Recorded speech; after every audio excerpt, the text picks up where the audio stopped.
سوال: السلام علیکم ورحمۃ اللہ وبرکاتہ۔ برادران اسلام، سوال غیر محرم کے ساتھ واٹس ایپ میسنجر چیٹنگ کیا درست ہے؟ بیان و توجہ۔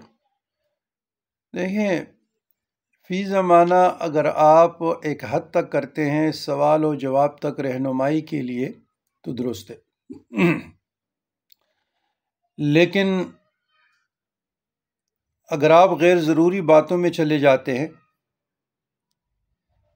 اور چیٹنگ پہ غیر محرم کے ساتھ آپ کے تعلقات بڑھ جاتے ہیں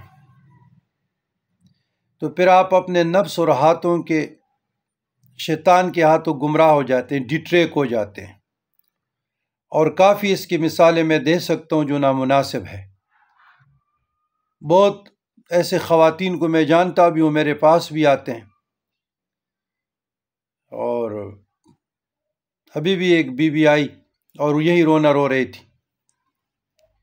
تو کیا ضرورت ہے کہ آپ نکاح سے پہلے تعلقات استوار کریں؟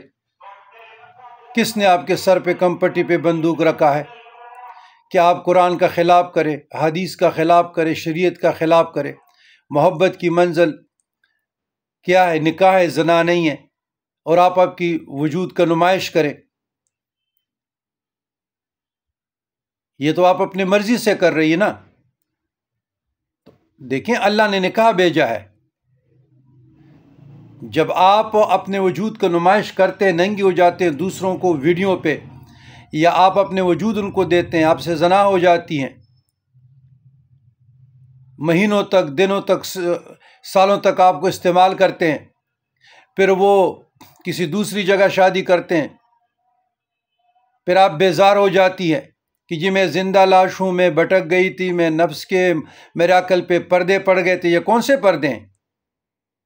روٹی کو تو ابھی کبھی ترک نہیں کیا، نیند کو ترک نہیں کیا، بازاروں میں جانے کو ترک نہیں کیا، نہانے کو ترک نہیں کیا، اپنے بناؤ سنگار کو تو کبھی آپ نے ترک نہیں کیا، تو نکاح کرتی، اور سینکڑوں ایسے اس معاشرے پرفتن معاشرے میں بھٹک رہی ہے، برباد ہو رہی ہے، پھر مایوسی میں چلے جاتے ہیں، ناامیدی میں چلے جاتے ہیں، ڈپریشن میں چلے جاتے ہیں، اور پھر ہمیں میسیجز اور ہماری رہنمائی پہ اثر نہیں کرتی، نہ قرآن کی طرف آتے ہیں، نہ دین کی طرف آتے ہیں، اور ایک رٹ لگائے رہتے ہیں، تو صرف دنیاوی اصول کے لیے جو آپ نے شیطانی کھیل کھیلا یا کھیل رہے ہیں سوشل میڈیا پہ، تو آپ نکاح کر لیتے، سوچ سمجھ کر لیتے۔ تو یاد رکھیے گا، واٹس ایپ ہو یا میسنجر ہو یا اور بھی جو سائٹ ہو، مجھے نہیں معلوم، اس کا مجھے علم نہیں ہے، تو آپ اگر ایک حد تک رہتے ہیں غیر محرم کے ساتھ، استاد ہے، ڈاکٹر ہے، حکیم ہے، طبیب ہے، شیخ ہیں، اور اس سے رہنمائی لیتے ہیں، تو اس کی حد تک تو معاملہ درست ہے، علم کے حصول کے لیے، رہنمائی کے لیے۔ لیکن اگر اس سے ہٹ کر آپ کوئی اور سوچ رہے ہیں اور اس میں آپ ڈیٹریک ہو جاتے ہیں اور فحاشی کے مرتکب ہو جاتے ہیں، تو آپ پھر کھلونا بن جاتے ہیں۔ تو لہٰذا میں ان تمام سامعین کو، جہاں تک میری ویڈیو جا رہی ہے، شریعت کو فالو کریں، نکاح کو ترجیح دیں، نکاح کو آسان کریں۔ محبت کی منزل نکاح ہے، زنا نہیں، زنا نہیں، زنا نہیں۔ فی الفور پرفتن دور ہے، جتنا جلدی آپ ہو سکتے ہیں نکاح کریں، کوئی مہینے سال ضائع ہونے کی ضرورت نہیں ہے۔ پھر جی کہتے ہیں دعا کریں، کوئی وظیفہ بتا دیں، پھر ان کو وظیفے یاد آتے ہیں، ان کو دعائیں یاد آتے ہیں۔ پہلے دعائیں یاد نہیں آتی جب نیلام کر رہے تھے، جب گمراہ ہو رہے تھے، اور راتوں تک 4 بجے تک ساری رات چیٹنگ کرتے رہے، اس وقت نہ شیخ یاد تھا، نہ پیر یاد تھا، نہ مفتی یاد تھا۔ جب برباد ہو جاتے ہیں، بیکار ہو جاتے ہیں، خالی پرزے ہو جاتے ہیں، گندے انڈے ہو جاتے ہیں، پھر مشائخ یاد آتے ہیں، پیران عظام یاد آتے ہیں، تو گندے انڈے کا علاج ہم کیسے کریں کہ جی ادھر ہی شادی ہونی چاہیے، ادھر ہی شادی ہونی چاہیے؟ یاد رکھیے گا جو بھی شریعت کا خلاف کرتا ہے، جو بھی قرآن و سنت کا خلاف کرتا ہے، میں نے ان لوگوں کو سکھی نہیں دیکھا، سوائے ضلالت کے، سوائے رسوائی کے، سوائے گھٹن کے، الجھن کے، پریشانی کے، تکلیف کے، آزمائش کے، کبھی خوش ہو نہیں سکتے۔ اللہ نے خوشی رکھی ہے، پرسکون زندگی رکھی ہے، خوشگوار زندگی رکھی ہے، اور اس کی اللہ نے نکاح بھیجا ہے۔ دو جی کے درمیان محبت کا بہترین آپشن نکاح ہے۔ تو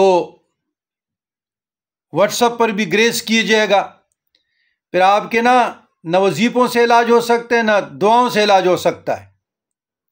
بعض لوگ کہتے ہیں جی استخارہ کرے، تو استخارہ خود کرنے کا نام ہے، دوسرا کسی کے لیے استخارہ کر سکتے ہیں۔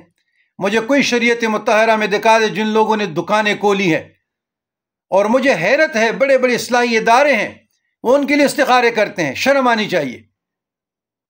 شریعت کو مذاق بنا کر رکھا ہے۔ شریعت استخارہ خود کرنے کا نام ہے، اور جہاں دو جی راضی ہیں، جہاں دو خاندان راضی ہیں، تو اس کے لیے استخارہ کی کیا ضرورت ہے؟ اللہ کی ذات پہ توکل کرو۔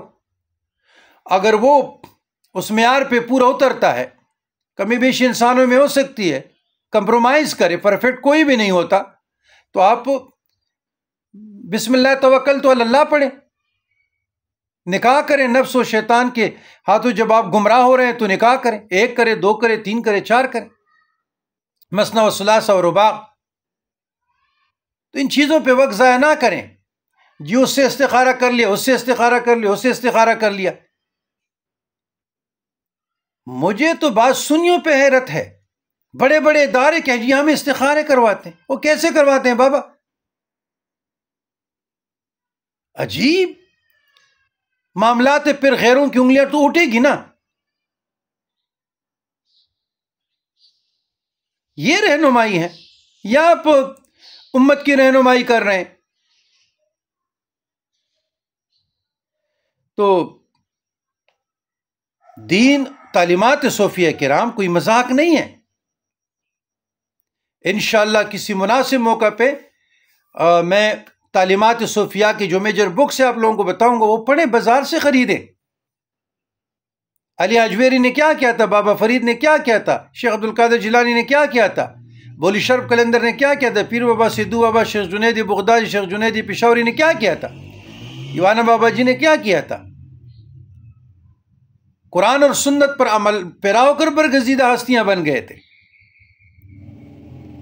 تو لہٰذا ایک ہمارا وقت بھی ضائع نہ کریں، اپنا بھی نہ کریں۔ کوئی مرید ہونا چاہتے ہیں، رہنمائی لینا چاہتے ہیں، سلاسل میں داخل ہونا چاہتے ہیں، تو آپ رہنمائی لے سکتے ہیں بغیر بیعت کے۔ ہمارے درشدگاہ کے مرشدگاہ کے زرین اصول ہیں، تعلیمات صوفیہ، ارشاد مرشد، ہدایات مرشد۔ کوئی آپ لوگ بیعت کرنا چاہتے ہیں، تجدید بیعت کریں، آپ کی رہنمائی ہوگی۔ ادروائز غیر یہ توقع نہ رکھیں اور نہ میرا وقت ضائع کریں۔ نہ ہم آپ کو فیضان دے سکتے ہیں، عملیات اور چیز ہے۔ وہ تو وقت کے کشود کے لیے دعا کریں یا ایک لفظ بتا دیں، مشکلات کے لیے اللہ تعالیٰ آسانی فرمائے اس ذکر کے ذریعے وسیلے سے، لیکن مزید ہمارا وقت بھی ضائع نہ کریں۔ ہمارے ساتھ اتنا وقت نہیں ہے کہ ہم گھنٹوں گھنٹوں بس چیٹوں پہ آپ لوگوں کے سمجھانے کے لیے کرتے رہیں گے، اور مضمونے بیچتے رہیں گے کہ یہ کرو، یہ کرو، یہ کرو، آپ ہٹ درمی پر ٹس سے مس نہیں ہو رہے۔ یہ کون سا طریقہ ہے؟ خود ہی آپ لوگ عالم دین بنے پھرتے ہیں، شیخ بنے پھرتے ہیں۔ تو اللہ تعالیٰ آسانیاں عطا فرمائے، آسانیاں تقسیم کرنے کا شرف عطا فرمائے، شرف عطا فرمائے۔ ربنا ظلمنا انفسنا وان لم تغفر لنا وترحمنا لنکونن من الخاسرین۔